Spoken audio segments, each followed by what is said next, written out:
In this video we look at how vertigo and dizziness is diagnosed.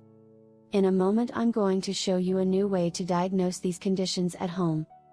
30% of people suffer from vertigo at some point in their lives, but getting it diagnosed can be a real hassle. The problem is that it's such a specialized field, so when you arrive at the ER they might not have a practitioner and the diagnostic instruments available to help you. But they really should, because stroke is one of the potential causes of vertigo, and if stroke is the underlying problem then a quick diagnosis can be crucial to minimizing its impact. Well, help may finally be at hand, because researchers from the University of Sydney have just designed video goggles that can help with the diagnosis of vertigo. Details of their tests appear in a new article in the journal Neurology.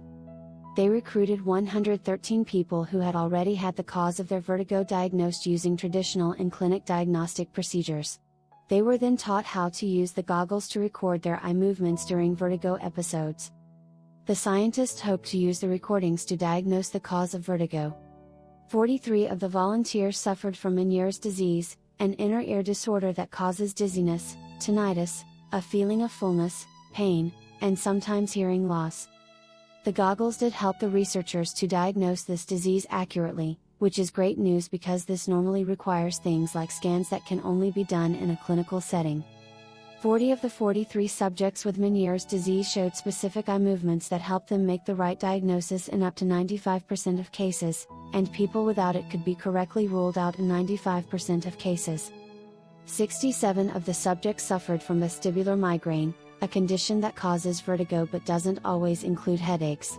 Their eye movements varied more than the people with Meniere's disease, so it was harder to diagnose using the goggles.